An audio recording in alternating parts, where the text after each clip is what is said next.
Thank you and welcome to cebulive.com AllTalk. Ako si Jumark nga usay malimtan na kog mention ang atong istoryahan ron kaning Efficascent Ointment nga haplas. Mao ni ang Efficascent Ointment nga atong istoryahan ron. Pero ato sang i-mention kay namtay video sa una katong Efficascent liquid nga variant na ini-comment mabdos nangutana siya kung pwede ba siyang gamiton sa mabdos nga pareha niya. Ato sang pangutan-on ang manufacturer kung unsay mga indications aning nga haplas. Pero mo comment na tagbalik kung na natay tubag sa manufacturer. Speaking of pregnant women, na ako istorya no bahin sa banag asawa ang asawa mabdos nya sige kuan ang bana nga push sige hunyo push dai so nasuko ng asawa ni tubag ng asawa na unsa man imong sakyanan oy sige man kaguba. So later naka-under jud nya naabot yun sila sa kanang paanakan daghan man pareha sa periculture clinic kanang nasa Pinte so may na paanakan. So ang isugat nila nga mananabang mugot kay naon nagkalkag ang buhok yan nagkagidlay ang mga name tag pero gibaliwala lang sad sa bana o sa asawa nya during sa delivery nga process sa bata sige bagulbol so unsa lay bagulbol pero ang banag asawa wala lang kalma rig hapon ang banag asawa hantod nga nanganak na nigawas na ang bata nya sakalit lang ang katong mananabang ni kalma rapod hantod na healthy nga bata napagawas nagi-congratulate sila sa katong mananabang. So nigawas ang bana ni adto siya sa information na maatindan gato. Said nay, ansam na inyong mananabang kay gani nga kuan kayo bagulbol nagkagidlay lang niya. Pagka man nagpaanak sa akong asawa, ni maayo naman ang buot, gi-congratulate me. So nitubag ang atinan, sir, pasensya na mo sir hay. Kana mo gud siya nag-midwife crisis. Anyway, so mao ni no ointment no. Tungod sa natay lang istorya no, bahin sa usa ka tawo nga murag nahimo siyang germophobe, siya panic nya naka-experience siya og kanang nagpupuwa yung panit nga katul. Tungod kay na germophobe siya didto siya adto sa Watsons by impulse ipamalit niya tanang ointment nga skin niya pamalit jud without may impulse buying. So pag uli niya sa balay naka-realize siya nga that he should stop making rash decisions. Anyway, ari na ta sa atong topic kaning Efficascent Ointment. Naagya pun tay tulo ka criteria katong una worth it ba sa kwarta, ikaduha unsa impact sa environment, ug ang ikatulo ma-recommend ba nimo sa friend.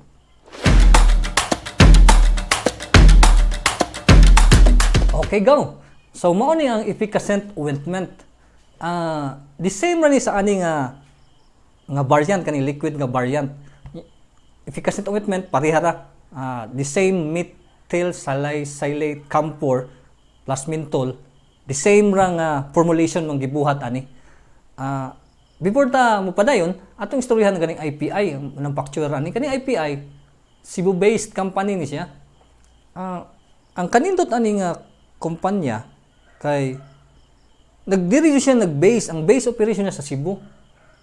Bisan ang ubang mga dagko nga corporation nga saon na diri sa Cebu nag-base at diri na founded, di transfer na sa Manila kay dali man pag-deal nga to og mga government agencies. Pero ang IPI nagpabilin gihapon sa Cebu. Ang advantage ani nga ato nung na-mention sa una kay ang mga taxes nga mabayad ari sa Cebu. Diri sa naka-generate og mga trabaho ug kanang mga supporting businesses sa mga karinderya, mga supplier na sa diri. So, ang economic effects ba nga positive nakatabang jud mo na usa sa akong gibiliban sa kumpanya kay diri jud sila nagpabilin nya diri jud nilang operation na diri sa nagibayad ilang mga taxes. Mo na nga suportahan jud nato ang mga local ng mga company o mga lokal ng mga produkto. So mao nino balik ta sa kaning Efficascent Ointment. Pareha ra ni ani siya kaning liquid form. Gihimo na nilang ointment nga format. The same Methyl, Salicylate, Camphor plus Menthol nga formulation. Gibuhat ni nila kaya ang advantage ani pakitable. Masud sa bulsa nya dili mabuak. Nya convenient nga dadon kay kani imo ning isud sa bulsa obvious man kaayo. Nya mo awas pa. So magkabasa-basa ang imong bulsa ba o sa imong bag. Pero kani igsudi mo save kayo kay in ointment format man siya. For the same color gani ang pagbuhat nila ani sa original. The same sad ang nga kahangon. Nya pareha sad ang iyang mga indication para sa mga muscle pains, para sa mga insect bites, mga sakit sa ug uban pa. Kung kabuhion ka, magamit yun naggamit mi ani sa kay naadsan mi sinani nagamit san mi inani kay kani may imong matupad kani imo ni itupad sa higdaanan niya imong maigo sumayabo. So mao ni ang advantages ani niya dili mabuak niya. The same sad no available ni siya nationwide mapalit ra nimo sa mga pharmacies o mga groceries. So the same ang iyarang format, ang iyang variant para mahimo siyang convenient dadon nga dili mag-awas-awas, masud sa bulsa, dili bulky. So atong istoryahan ron kung para kang kinsa ug ang real world usage ani.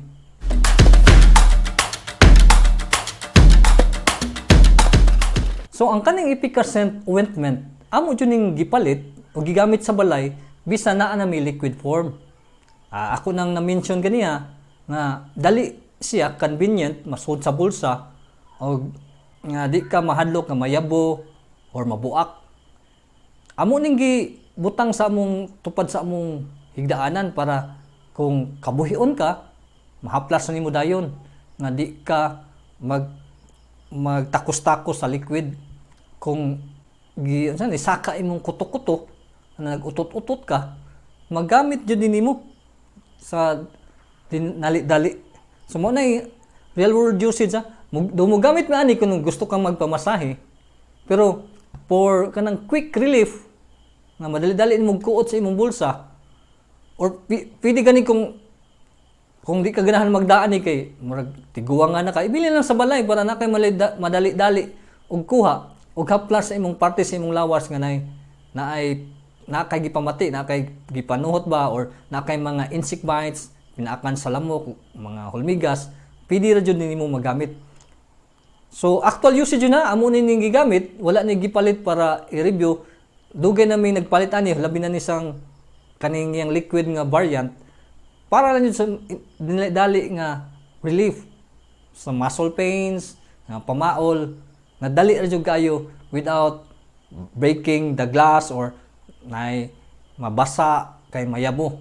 So atong istoryahan ang tulo ka criteria. Una, worth it man ni sa kwarta? Of course worth it ni kay mga 20 ram ni kapin. Wala ko kibaw kung pila na ni ron kay dugay-dugay magpalit mong mig daghan. So muna 20 kapin ni pagpalit namo sa supermarket. Nya worth it sa ni kay sa ako nang na-mention kaniya nga kung mapalit ka ani nga produkto nga gibuhat diri sa Cebu ni suporta sa local nga economy. Ang kanang mga taxes nga gibayad mabalik ra sa atong local government para sa mga social activities nga makatabang sa mga tao.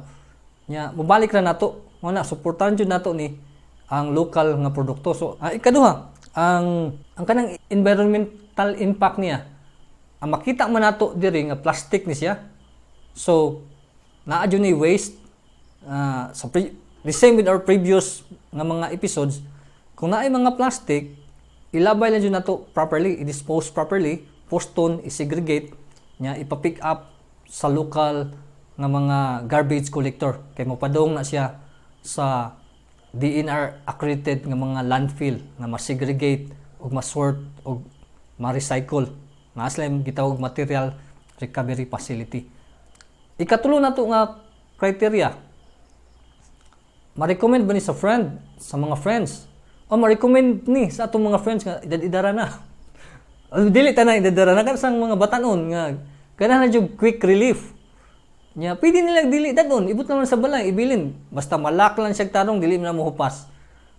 Kung naa kay mga katol-katol magamit man gihapon ni. So, recommended sa ni dili lang sa mga batanon, labi na sa mga pamilya, no? Mga pamilyado. So, recommended ngadto sa mga batanon, mga ginikanan, amahan, inahan, pamilya kay pakuan sa nimos mga bata, labi na kanang mga kiat-kiat niya. Mapaakan og mga insekto. So magamit ra gyud ni. So kana lang sa aton. Tan-aw ni sa nato sa sunod na mong mga episodes. Wala pa man tay tagline. Moingon lang ko nga stay cool and always be mindful.